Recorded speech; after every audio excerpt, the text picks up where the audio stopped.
Hello student, তোমাদের প্রত্যেককে welcome তোমাদের পছন্দের ইউটিউব চ্যানেল ঘোষ কম্পিউটার একাডেমিতে। আমি সুকান্ত ঘোষ শুরু করছি নতুন ইউনিট, সেটা হচ্ছে ডিবিএমএস। তো আমাদের একটা ইউনিট কমপ্লিট হয়ে গিয়েছে, এই আমাদের সিলেবাস। আমরা কিন্তু সিলেবাস থেকে কিন্তু প্রথম ইউনিটটা কমপ্লিট করে দিয়েছি। আজকে আমরা শুরু করবো ডিবিএমএস, যেটা হচ্ছে ইউনিট 2। ইউনিট 2 থেকে কিন্তু আমাদের 15 নম্বরের কোশ্চেন আসবে। আচ্ছা, একটা বিষয় প্রথমেই বলে রাখি, তোমরা দেখি তোমাদের মধ্যে অনেকে কমেন্ট করছো, স্যার বেসিক অপারেটিং সিস্টেম সিলেবাসে নেই, বা সিলেবাস কি চেঞ্জ হয়েছে? তো এই কোশ্চেনটা কেন করছো আমি বুঝতে পারছি না। তোমরা কি স্কুলে ক্লাস করো বা স্কুলে যাও? তো নিশ্চয়ই না। তো তোমাদের তো ক্লাস হয়, তো এইটুকু তো এখন অবধি জানা উচিত যে তোমাদের কিন্তু হাতে নতুন নতুন বই সব বেরিয়ে গিয়েছে, বা আমিও যেই বই থেকে পড়াচ্ছি দেখো এখানে কিন্তু দেওয়াই আছে, যদি সিলেবাস চেঞ্জ হয় তবে তো অবশ্যই বলবো। হ্যাঁ, এইটা ঠিক যে প্রথমে কিন্তু ওয়্যার হাউস ছিল, এটা আগের সিলেবাসে। তোমাদের কিন্তু জানুয়ারিতে সিলেবাস চেঞ্জ হয়ে গিয়েছে। এই দেখো তোমাদের আমি নোটিশটা দেখাচ্ছি, জানুয়ারি 2025, 11/1/2025 কিন্তু নতুন সিলেবাস বেরিয়ে গেছিলো। সেখানে দেখো তোমার দেখতে পাবে, আমি ডিরেক্ট একবারে সেমিস্টার 3 নিয়ে আসছি, না সেমিস্টার 4 নিয়ে আসছি। সেমিস্টার 4-এ তোমাদের দেওয়া আছে কিন্তু ওই দেখো বেসিক অপারেটিং সিস্টেম, যেখান থেকে 10 মার্কস। তাই নিশ্চয় সন্দেহের কোনো অবকাশ নেই। তার মানে তোমাদের সিলেবাস কিন্তু চেঞ্জ হয়ে গিয়েছে জানুয়ারি মাসে। এখন কিন্তু তোমার নতুন সিলেবাসে ক্লাসটা হচ্ছে, আগের সিলেবাসে ওটা ছিল। তো এখানে কিন্তু পরিষ্কার লেখা আছে, in this notification the revise syllabus of modern computer application is being published হয়েছে। তোমরা বুঝে গেছো, আমাদের কিন্তু এখন সিলেবাসে কিন্তু তোমাদের এই বেসিক অপারেটিং সিস্টেমটা কিন্তু ইউনিট 1-এ আছে। ঠিক আছে, একটু মানে জানতে হবে। হ্যাঁ, তো যাই হোক, আজকে আমরা ইউনিট 2 শুরু করব, ডিবিএমএস এর ক্লাস। এখান থেকে 15 নম্বরের প্রশ্ন আছে। তো তোমরা অনেকেই হয়তো আমাদের চ্যানেল থেকে যে দুটো প্লেলিস্ট আমি আগে বলেছিলাম তোমাদের, প্লেলিস্ট থেকে ডিবিএমএস এবং এসকিউএল, ওটা অনেকে দেখে নিয়েছো। কোনো ক্ষতি নেই, সিলেবাস একদম অনেকটা সেমই আছে। আমি তোমাদের আস্তে আস্তে সব বলবো। তো যাই হোক, আর চিন্তার কোনো ব্যাপার নেই, আমি তো ইউনিট 2 শুরু করে দিচ্ছি। তো আপাতত আজকে থেকে ডিবিএমএস এর ক্লাসগুলো চলবে, খুব মন দিয়ে ক্লাস করবে। আর ডিবিএমএস কিন্তু খুব স্কোরিং একটা ইউনিট, খুব স্কোরিং। তাই এখান থেকে তোমরা কিন্তু অনেকে ফুল মার্কস পাবে, কারণ খুব সহজ, বুঝতেও কোনো সমস্যা নেই, ভালো মতো বুঝতে পারবে। Unit 1 operating system, unit 2 DBMS, এখান থেকে তোমরা একদম ফুল মার্কস নেওয়ার চেষ্টা করো। দেখো সিলেবাসটা অনেকটাই বড়, 10 মার্কস আর 15 মার্কসের সিলেবাসটা কমপ্লিট করব। আমি আমার বাড়ি ক্লাসেও বলছি, এত বড় সিলেবাস কমপ্লিট করা খুব চাপ হয়ে যাচ্ছে। তো আমি যেইভাবে ওদেরকে এখন বলছি, যে যদি খুব চাপ মনে হয় 10 আর 15 এই 25 মার্কসটা ভালো মতো করে যা। কারণ এই যে এআইটা আছে, এআইটা থেকে কনসেপ্ট দিয়ে দেবো, বা কনসেপ্ট বই থেকেও হয়ে যাবে। যদি খুব কষ্ট হয় এআইটা আমি আপাতত হালকা পড়তেই বলছি, কারণ আমি যদি 25-এ 25 পাই, ওই 10 থেকে 5 অন্তত পেয়ে যাব। আমাকে 25-এর প্রিপারেশন নিয়ে যেতেই হবে। এমন যাতে না হয় যে তুমি 35-এর প্রিপারেশন নিয়ে গেলে সেখান থেকে কোনোটাই ভালো মতো পড়া হলো না, তবে কিন্তু লস হয়ে যাবে। হ্যাঁ, আমি বলছি না যে তোমরা পুরো সিলেবাস কমপ্লিট করবে না, অবশ্যই তোমরা সম্পূর্ণ সিলেবাসটা পড়েই তার পরীক্ষা দিতে যাবে। হ্যাঁ, ঠিক আছে। তো এখন তোমরা যেইভাবে প্ল্যানিং করছো প্ল্যানিং করো। তো ভিডিওগুলো আসতে দেরি হয় দেখে তোমরা বলছো, স্যার তাড়াতাড়ি দিন, সিলেবাস শেষ করতে হবে। তো আমি তো ওইভাবে ক্লাস দিই না, কারণ আমি বাড়িতে পড়ানোর সঙ্গে সঙ্গে সেই নোটটাই তোমাদের কাছে শেয়ার করি। ঠিক আছে, আর অত ফাস্ট আমি এগোই না, আমি ডিটেলসে পড়াই, ও তোমাদেরকেও কিন্তু অনলাইনে আমি ডিটেলসেই পড়ানোর চেষ্টা করছি। ওকে, অনেক কথা বলে ফেললাম, যেটুকু বললাম অনেক কাজে কথা বলেছি। হ্যাঁ, আজে বাজে বক বক করিনি। তো এইটুকু বলার ছিল। তো সিলেবাস তোমাদের কিন্তু অপারেটিং সিস্টেমটা আছে, আমার ডিবিএমএসটা আজকে থেকে শুরু করবো আমরা। ওকে, তো আজকের ক্লাসটা কিন্তু আমরা গোপাল স্যারের বই থেকে পড়বো, যেটা নিউ লাইট পাবলিকেশনের বই। আর তোমাদেরকে আমি নোটসের পাশাপাশি বই থেকেও পড়াবো, তো তোমরা মন দিয়ে ক্লাসটা ফলো করো। ঠিক আছে, আর অবশ্যই ভিডিওগুলোর ভিউ বাড়িয়ে তোলো। দেখো সাবস্ক্রাইবার বাড়ছে ঠিক আছে, কিন্তু ভিউ কিন্তু বাড়ছে না। আর যাই হোক, এটা তোমাদের হাতের ব্যাপার। তোমাদের এই ভিডিও পছন্দ হচ্ছে না, বা কেউ কেউ সিরিয়াসলি ফলো করছো, খুব ভালো লাগছে, তাদের কমেন্ট রেগুলার পাই। যারা সিরিয়াসলি দেখো তারা প্রত্যেকে কমেন্ট করো, খুব ভালো লাগে। অবশ্যই করো, এক একটা কমেন্ট কি কমেন্ট তো কিছুই না। হ্যাঁ স্যার, হাই স্যার, ভালো হয়েছে বা খারাপ হলে খারাপ লেখাটা বলতে হবে, কারণ আমি যে ভিডিও বানাচ্ছি একটা তো উৎসাহ লাগবে না, উৎসাহটা পাবো কিন্তু তোমাদের কমেন্ট দেখে আর লাইক থেকে। ওকে, এবার চলে আসছি ভূমিকা। তারপর ডিবিএমএস থেকে আমাদের কিন্তু পড়তে হবে, আমাদের সিলেবাসে আছে drawbacks of legacy system, advantage DBMS, layered architecture আছে, data independence, data model, schema, instance, database language. তো এই গুহপালের বইতে এই চ্যাপ্টারটাকে, এই ইউনিটটাকে তোমাদের এখানে চ্যাপ্টার করেছে, দেখে নিই একবার। হ্যাঁ, দুখানা চ্যাপ্টার করেছে, ডিবিএমএসটা আর এসকিউএলটা। ঠিক আছে, তো আমরা দুটো চ্যাপ্টারই কিন্তু শেষ করব, চিন্তার কারণ নেই, শেষ হবে। হ্যাঁ, শুধু তোমরা সঙ্গে থাকবে, পাশে থাকবে। দেখো ডিবিএমএস ব্যাপারটা কি, আমি আগে সহজভাবে বলি। আমাদের প্রত্যেকে কিন্তু মোবাইলে কন্ট্যাক্ট লিস্ট আছে। কন্ট্যাক্ট লিস্টে প্রত্যেকের নাম্বার সেভ করো। যেমন আমার নাম সুকান্ত ঘোষ, তোমরা যদি আমার নাম্বারটা সেভ করো বা তোমাদের আত্মীয়দের প্রত্যেকের নাম্বার সেভ করা আছে, এই যে সেভ করা যেখানে আছে সেটা হচ্ছে ডেটাবেস। তাহলে স্যার ডেটা কোনটা? এই যে মোবাইল নাম্বারগুলো, সুকান্ত, সুমন্ত, যা নাম্বারগুলো আছে, অমিত, সুমিত, এই প্রত্যেকটা হচ্ছে ডেটা। তাহলে ডেটাগুলো যেখানে সেভ থাকছে তাকে বলছে ডেটাবেস। বুঝতে পেরেছি? তাহলে ডেটাবেসের উদাহরণ করি, আমাদের কন্ট্যাক্ট লিস্টের একটা ডেটাবেসের উদাহরণ। একইভাবে তোমাদের স্কুলে তোমাদের রেকর্ড আছে, রেকর্ডটা তোমাদের ডেটাবেসের উদাহরণ। মধ্যে কথা যেখান থেকে আমরা ডেটাকে খুঁজে পাবো, ওটা হলো ডেটাবেস। এবার চলে আসি, তাহলে ডিবিএমএস স্যার কোনটা? ডেটাবেস বুঝলাম, ডেটাবেস থেকেই ফার্স্ট পার্টটা ডিবি, তারপরে এমএস। তো এমএসটা হচ্ছে ম্যানেজমেন্ট সিস্টেম, যে সিস্টেম দিয়ে ডেটাবেসটাকে ম্যানেজ করা হচ্ছে।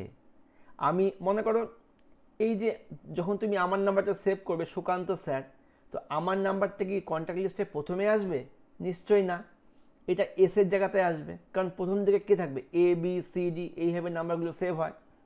তো এই যে কাজটা হচ্ছে, এটা হচ্ছে ডিবিএমএস এর কাজ। সিকোয়েন্সিয়ালি সেভ করছে যাতে খুব সহজে খুঁজে পেতে পারি। আবার একটা দেখো কি, তুমি যদি আরেকবার সুকান্ত নাম দিয়ে সেভ করতে চাও, তোমাকে কি বলবে? এই নাম্বারটা কিন্তু অলরেডি সেভ করা আছে। তবে এটা কিন্তু ডিবিএমএস এর কাজ একটা। তো ডিবিএমএস এর কাজটাকে ডেটাবেসটাকে ম্যানেজমেন্ট করছে খুব সুন্দরভাবে। ঠিক আছে, আরেকটা ভালো উদাহরণ তোমাদের দিয়ে রাখি, রেলওয়ে ম্যানেজমেন্ট সিস্টেম, মানে রেলওয়ে রিজার্ভেশন সিস্টেম। তোমরা অনেকে দূরপাল্লার ট্রেনে জার্নি করেছো, সেক্ষেত্রে আমাদের টিকিট কাটতে হয়। টিকিটের বিভিন্ন ক্লাসগুলো আছে, জেনারেল আছে, স্লিপার আছে, এসি 2 টায়ার, 3 টায়ার, 3 এসি, এমন বিভিন্ন কোচগুলো আছে। এবার যখন আমি টিকিটটা কাটলাম, আমার কি হলো? কারোর টিকিট কনফার্ম হয়, কারোর ওয়েটিং হয়, কারোর আরএসি হয়। তো এবার মনে করো তোমরা প্রত্যেকের টিকিট কেটেছো, হয়তো টিকিটটা আমার ক্যান্সেল করতে হলো। তাহলে কী হবে? আমার কনফার্ম টিকিটটা আমি ক্যান্সেল করলাম, সেক্ষেত্রে আমার একটা সিট কিন্তু বেড়ে গেল। যে ছিল ওয়েটিং তার কনফার্ম হয়ে গেল, বা যে ছিল আরএসি তার কনফার্ম হয়ে গেল, যে ছিল ওয়েটিং তার আরএসি হয়ে গেল। এই যে কাজটা, এটা কিন্তু ডিবিএমএস করছে। অটোমেটিক্যালি ডাটাবেসের মধ্যে কিন্তু আপডেট হয়ে যাচ্ছে। এবার এক্ষেত্রে কিন্তু কোনো লোক কিন্তু ওখানে বসে নেই, কাজটা কিন্তু কম্পিউটার সিস্টেমের মধ্যেই হচ্ছে, যে ডেটাবেসটাকে ম্যানেজমেন্ট করছে। এটাই ডিবিএমএস। বুঝতে পেরেছি ভালো মতো? আর একটা পার্ট আমাদের এখানে আছে, RDBMS। RDBMS, তো আমরা ডিবি জানলাম ডেটাবেস, এমএস জানলাম ম্যানেজমেন্ট সিস্টেম। আর ব্যাপারটা কি? আর ব্যাপারটা হচ্ছে, দেখো আমরা এখন ব্যাংকে অ্যাকাউন্ট খুলছি, সেখানে আমার নামে একটা ডেটাবেস টেবিল তৈরি হয়ে যাচ্ছে। আধার নাম্বার, নাম, বাবার নাম, মায়ের নাম, ঠিকানা, অ্যাকাউন্ট নাম্বার হয়ে যাচ্ছে। আবার তুমি আবার অন্য একটা জায়গাতে অন্য ব্যাংকে অ্যাকাউন্ট খুলে, ওখানে আমাকে আধার নাম্বার দিতে হচ্ছে। আবার আমি আধার নাম্বার দিয়ে মোবাইলের সিম তুলছি, গ্যাসের কানেকশান নিচ্ছি। তার মানে সমস্ত জায়গায় কিন্তু একটা করে ডেটাবেস তৈরি হচ্ছে, কারণ আমার আধার নাম্বার দিয়ে। এই যে এতগুলো ডেটাবেসকে যদি সরকার চায় যে এই ব্যক্তিটার কী কী অ্যাকাউন্ট আছে, তখন সে কী করবে? আধার নাম্বারে লিঙ্ক করে নেবে সবগুলোকে। এটা হচ্ছে RDBMS, relational database management system. এক্ষেত্রে কী হয়? প্রত্যেকটা ডেটাবেসের মধ্যে একটা করে কিন্তু কমন ফিল্ড থাকে। ফিল্ড বলতে কী বলছি? ওই যে ঘরটা, সাপোজ একটা টেবিল আমি বানাচ্ছি, টেবিলের মধ্যে কী আছে? রোল আছে, রোল, নেম, ক্লাস। রোলের ঘরটা একটা ফিল্ড, নেম একটা ফিল্ড। এইরকম একটা করে কিন্তু কমন ফিল্ড থাকবে, সেই ফিল্ডটা দিয়ে কিন্তু লিঙ্ক করা হয়। ঠিক আছে, এটা RDBMS। তাহলে ব্যাপারটা ক্লিয়ার হলো। প্রথম ক্লাসটা কি বললাম আমি, তাহলে ডেটাবেস কি বললাম, ডিবিএমএস কি বললাম এবং RDBMS কি বললাম, এইটুকু কনসেপ্ট কিন্তু ক্লিয়ার লাগবে। এবারে এক্সামে কিন্তু তোমাদের লিখতে হবে। তো ভাই বোন প্রত্যেকে বলছি, তোমরা কিন্তু প্রত্যেকে কনসেপ্ট ক্লিয়ার করো। কমনে আসায় প্রথম বছর থেকো না, কেউ জানি না কীরকম প্রশ্ন আসবে। ঠিক আছে, তো সাজেশন ভিত্তিক পড়া কিন্তু 3-4 বছর পর থেকে হবে। সিলেবাস তোমাদের একই থাকবে, তোমাকে কনসেপ্ট ক্লিয়ার করো, তবে তোমাদের কিন্তু কেউ হারাতে পারবে না। ওকে, আচ্ছা এবার দেখি বই থেকে ভূমিকাটা কি বলেছে। সুন্দর ভূমিকা আছে। কি বলছে, আমাদের দৈনন্দিন জীবনে বিভিন্ন কাজের জন্য আমরা ভিন্ন ভিন্ন ডেটা ব্যবহার করি। একই সম্পর্কযুক্ত ডেটাগুলিকে যথাযথভাবে সংরক্ষণ বা সংগ্রহকে আমরা ডেটাবেস বলতে পারি। হয়ে গেল। এই ডেটাবেস থেকে প্রয়োজন অনুসারে আমাদের প্রয়োজনীয় ইনফরমেশান খুব দ্রুত খুঁজে পায়। যেমন কি কোনো স্কুলের ডেটাবেসের ক্ষেত্রে ছাত্রছাত্রীদের নাম, ক্লাস, রোল নাম্বার, শিক্ষক শিক্ষিকাদের নাম, অন্যান্য কর্মীদের নাম ইত্যাদি লিপিবদ্ধ করতে হয়। এখান থেকে প্রয়োজন অনুসারে স্কুল সম্বন্ধে সঠিক ডেটা বা তথ্য পাওয়া যায়। সব নিয়ে বলে ফেলছি আগে। কোনো স্কুলের ডেটাবেস থেকে ওই স্কুলের রেজাল্ট বা বার্ষিক মূল্যায়ন করতে হলে প্রত্যেকটা স্কুলের ক্লাসে কতজন শিক্ষার্থী আছে, তার কোন কোন বিষয়ে কত মার্কস পেয়েছে, তাদের সমগ্র মার্কসের যোগ দেখানো যায়। কতজন কৃতকার্য হয়েছে, কতজন ফেল করেছে ইত্যাদি সঠিকভাবে মূল্যায়ন করা যায়। তার মানে আমার যদি স্কুলের একটা ডেটাবেস থাকে, তো কোনো হয়তো ইন্সপেকশনে আসলো যে আপনাদের স্কুলের আমাকে মানে উন্নতির রেকর্ড বলুন, যে এই বছরে এত পার্সেন্ট পাস, এই বছরে এতগুলো স্টার পেয়েছে, এতগুলো ফার্স্ট ডিভিশন পেয়েছে, এগুলো কোথা থেকে পাবে? নিশ্চয়ই ডেটাবেস থেকে পাবে। এটাই হলো ডেটাবেসের একটা সুবিধা। একইভাবে বিভিন্ন অফিসের কর্মচারীদের বিভিন্ন ধরনের তথ্য, যেমন কর্মচারীদের নাম আছে, তাদের আইডি, জয়নিং ডেট, পদ, যেমন স্কুলের একটা ডেটাবেস আছে, বিভিন্ন অফিসের ক্ষেত্রেও আছে। অফিসের যে স্টাফগুলো আছে তাদের তো রেকর্ড থাকবে, এই স্টাফের নাম কি, ফোন নাম্বার কি, কোথায় বাড়ি, কবে জয়নিং করেছে, কত বেতন পায়, এই সব কিছু হচ্ছে ডেটাবেস। আবার কি বলছে, ডেটাকে সঠিকভাবে সংগ্রহ করতে হলে ডেটাবেস তৈরি করা অনেকটা লাইব্রেরিতে বই রাখার মতো। তুমি লাইব্রেরিতে যাচ্ছ, আর্টসের স্টুডেন্ট যাচ্ছে, সায়েন্সের যাচ্ছে, সায়েন্সে এতগুলো বই, আর্টসে এতগুলো বই, ওরাও কিন্তু খাতার মধ্যে ডেটাটা মেনটেন করে ইন্ডেক্স নাম্বার দিয়ে, কোথায় কোন বইগুলো আছে। ওটাও একটা ডেটাবেস। ডেটাবেস আমরা ইলেকট্রনিক্যালিও ইউজ করছি, আর অফলাইনেও কিন্তু ইউজ করছি। অফলাইনে কী করে ইউজ করছি? খাতায় রেকর্ড করে ইউজ করছি। ঠিক আছে, আচ্ছা এই হলো ডেটাবেসের মেন ফান্ডা। এবার আমি দেখে নেবো হচ্ছে ডেটাবেসের সংজ্ঞাটা কী। দেখো আমি আর নোটস চলে আসি আমাদের। তোমরা বই থেকে চাইলে প্রথম 2 লাইনটাও লিখতে পারো, ঠিক আছে, আর নোটস চাইলে নোটস থেকে দিচ্ছি আমি। দেখো ডেটাবেস কি, এখানে কি বলেছে, ডেটাবেস কি এটি উদাহরণ দিয়ে বুঝিয়ে দাও। পারস্পরিক সম্পর্কযুক্ত ডেটা সংগ্রহকে ডেটাবেস বলা হয়, যেখান থেকে খুব সহজে তাড়াতাড়ি ব্যবহারকারীরা ডেটাকে অ্যাক্সেস করতে পারে। ওকে, উদাহরণ কী হবে? একইভাবে বিভিন্ন অফিসে কর্মচারীদের বিভিন্ন ধরনের তথ্য, যেমন এখানে একইভাবেটা বাদ দিয়ে দিবে, যেমন কর্মচারীর নাম, আইডি, জয়নিং ডেট, পদ, বেতন ইত্যাদি ডেটাবেস থেকেই সেই অফিস সম্বন্ধে সঠিক ডেটা বা তথ্য পাওয়া যায়। উপরের উদাহরণগুলি ছাড়াও কি রয়েছে? স্কুল ডেটাবেস রয়েছে, ব্যাংকিং ডেটাবেস রয়েছে, রেলওয়ে রিজার্ভেশন সিস্টেম রয়েছে, টেলিকমিউনিকেশন সিস্টেম রয়েছে ইত্যাদি। এই হলো ডেটাবেসের মূল ব্যাপার। এবার দেখো আমরা লিগাসি সিস্টেম বা উত্তরাধিকার বা পুরাতন ব্যবস্থা কি। দেখো লিগাসি সিস্টেম, লিগাসি মানে হচ্ছে উত্তরাধিকার ব্যবস্থা। দেখো লিগাসি কখন আসে? দাদুর গুণ বাবা পেয়েছে, বাবার গুণ ছেলে পেয়েছে, এইভাবে চলছে। তো লিগাসি ব্যাপারটা হচ্ছে, দেখো উত্তরাধিকার ব্যবস্থা বা লিগাসি সিস্টেম বলতে পুরানো প্রযুক্তি বা সফটওয়্যার বা প্রক্রিয়াগুলোকে বোঝায়, যা নতুন পদ্ধতি বা সমাধান আসা সত্ত্বেও এখনও ব্যবহার করা হয়। যেমন উইন্ডোজ এক্সপি 7 এখনও ব্যবহার করা হচ্ছে, যদিও লিগাসি সিস্টেমগুলি এখনও কার্যকর আছে, তবেই প্রায়শই সেইগুলি নতুন নতুন সফটওয়্যার চালানোর ক্ষেত্রে ব্যবহার করা যায় না।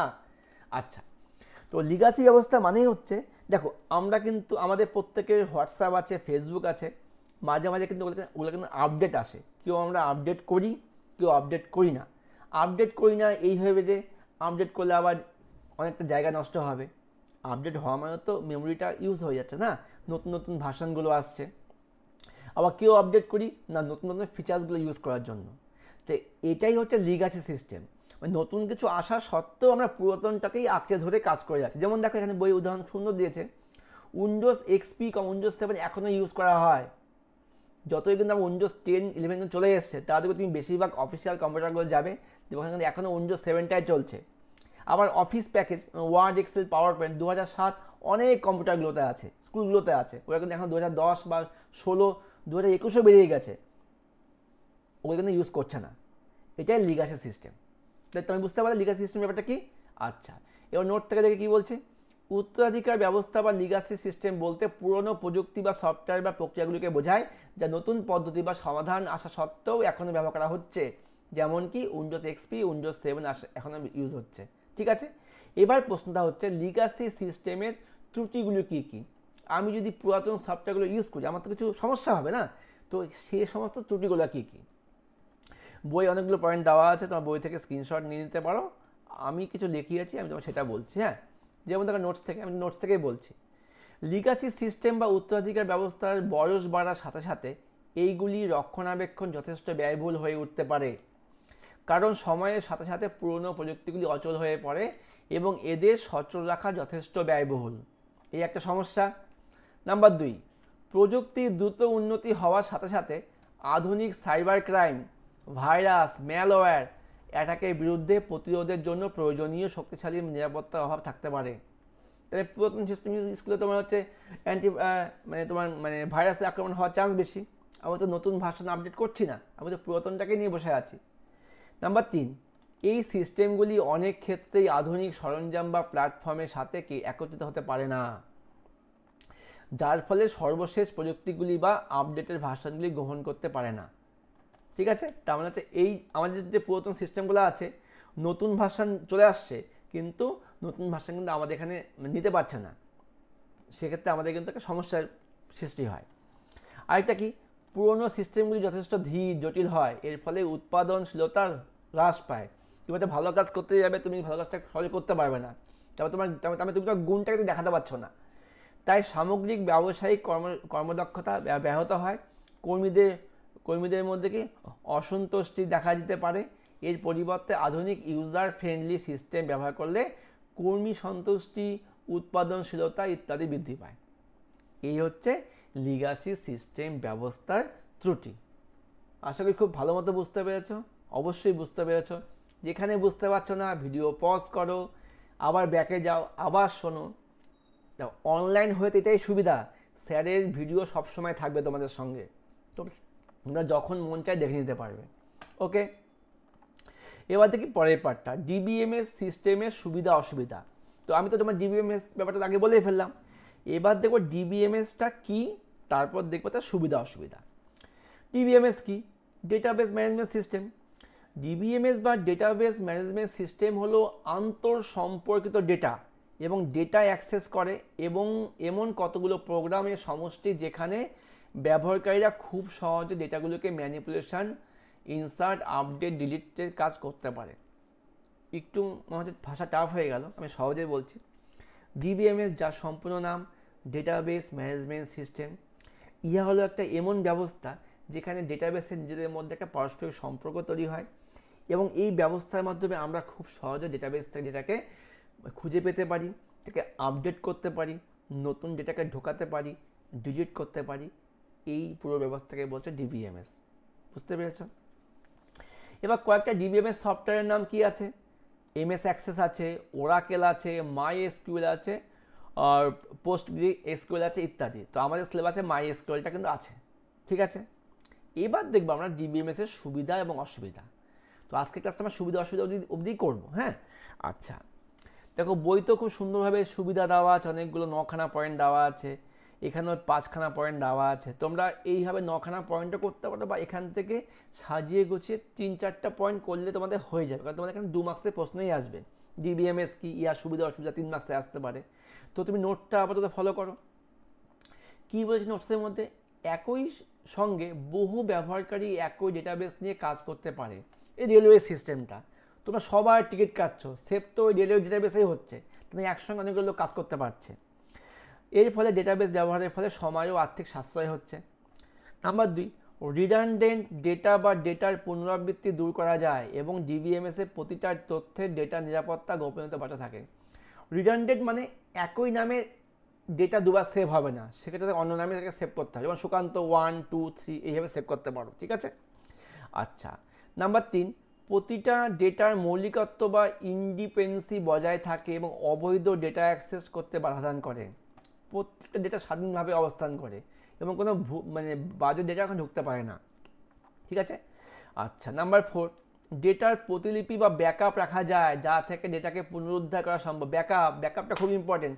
আমরা প্রত্যেকে গুগল যাবে ব্যাকআপ নিই, গুগল ফটোসে ব্যাকআপ নিই।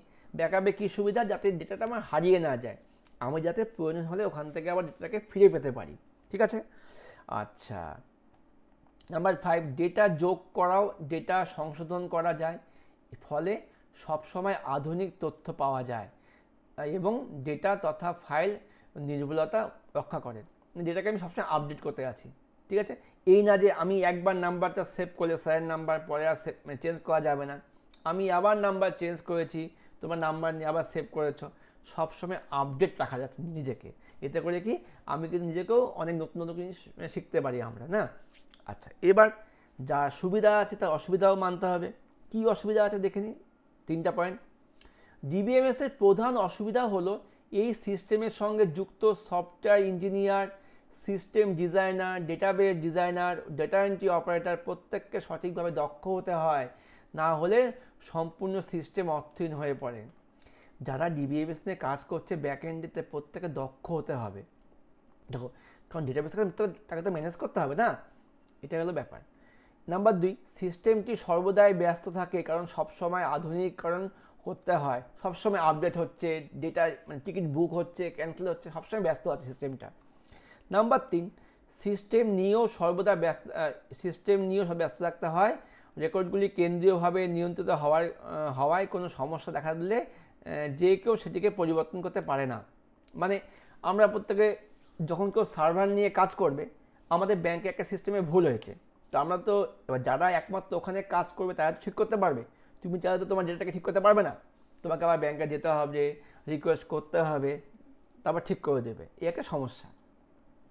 নাম্বার 4, এই সিস্টেমটি যথেষ্ট ব্যয়বহুল এবং এটি যথেষ্ট জটিল প্রক্রিয়া, তাই ডেটা ব্যাকআপ ও ডেটার পুনরুদ্ধার বা রিকভারি যথেষ্ট কঠিন হয়ে পড়ে, ঠিক আছে। এই ছিল হচ্ছে আমাদের ডিবিএমএসের সুবিধা অসুবিধা। এবার চট করে আমরা একটু অনুশীলনী দেখে নিই, তার অনুশীলনী থেকে কী কী প্রশ্ন সলভ করলাম। তোমরা যারা এখনও লাইক কমেন্ট করতে পারোনি, একটা কমেন্ট করে দাও, কেমন লাগলো ক্লাসটা, কতখানি কি বুঝতে পারলে। আচ্ছা, দেখি কত পেজে আছে অনুশীলনীটা, একটু শেষের দিকে আছে। আচ্ছা, যারা ভাবছো এই ক্লাসের পাশাপাশি এসকিউএলটা করবে, তারা কিন্তু আমার পুরাতন ক্লাসগুলো দেখে নিতে পারো, হ্যাঁ, তাহলে অনেকটা এগিয়ে থাকবে। তো কী বলছে, ডেটাবেস কি আমাদের হয়েছে, কোনো অফিস সম্পর্কে সঠিক ডেটাবেস আমরা কিভাবে পাই তা লেখো। উত্তরাধিকার ব্যবস্থা বা লিগাসি সিস্টেম কাকে বলে হয়েছে উদাহরণ দাও। লিগাসি সিস্টেমের দুটি মূল ত্রুটি কী লেখো। ডেটাবেস ম্যানেজমেন্ট সিস্টেমের দুটি সুবিধা অসুবিধা লেখো। বাস, আমরা কিন্তু এই 4টা প্রশ্ন সলভ করলাম। দেখো, এতখানি ভিডিওতে মাত্র 4টা প্রশ্ন সলভ হলো, ঠিক আছে। আর এখান থেকে দেখি আবার 3 মার্কসের প্রশ্ন কী আছে। লিগাসি সিস্টেম কি, 3টা ত্রুটি লিখতে বলছে। ডিবিএমএসের সুবিধা অসুবিধা লিখতে বলেছে। ডেটাবেস লেয়ারটা আমাদের হয়নি, এটা আমরা পরের দিন দেখব। আর আমরা করলাম 5এর প্রশ্ন দেখে নিই। উত্তরাধিকার ব্যবস্থার ত্রুটি কী, লিগাসি সিস্টেম ব্যবস্থার ত্রুটিগুলি আলোচনা করো। ডেটাবেস ম্যানেজমেন্ট সিস্টেম কাকে বলে। আচ্ছা, ট্র্যাডিশনাল ফাইল সিস্টেমের তুলনায় এর সুবিধা অসুবিধা, হ্যাঁ, এটা আমার লেখানো হয়নি। দেখো, ট্র্যাডিশনাল ফাইল সিস্টেমের তুলনায় ডিবিএমএসে কী সুবিধা। নর্মাল ফাইল সিস্টেমে কী হয়, আমাকে নিজেকে খুলতে হয়, আপডেট করতে হয়, কিন্তু তুমি একটা এক্সেলে চার্ট বানিয়েছো, মানে ডেটা ভরেছো, আবার তোমাকে খুলতে হবে, ওটাকে মুছতে হবে, আপডেট করতে হবে। কিন্তু তুমি ডিবিএমএসে কী হয়, কাজটা অটোমেটিক্যালি হয়, এটা মেশিন নির্ভর কাজটা হচ্ছে, এই কিন্তু এর সুবিধা, ঠিক আছে। আচ্ছা, তাহলে অসুবিধা কী আছে, এই ডিবিএমএস সিস্টেমটা দামি, এই সিস্টেমটার দাম কম। ডিবিএমএসের ক্ষেত্রে দক্ষ মানে ইঞ্জিনিয়ারের প্রয়োজন, যে ডেটাবেসকে ম্যানেজমেন্ট করবে, এক্ষেত্রে দরকার নেই। এই হচ্ছে সুবিধা অসুবিধা, এটাও নোটটা আমি পরে দিয়ে দেবো, ঠিক আছে। আচ্ছা, তো আজকে ক্লাসটা এখানে শেষ করছি। প্রত্যেককে অনেক অনেক শুভকামনা আগামী পরীক্ষাগুলোর জন্য। এখন শীতকাল পড়ে গেছে, সবাই পড়াশোনা শুরু করো, সময় একদমই কম। আর পাশে থেকে ঘোষ কম্পিউটার একাডেমি, বাই।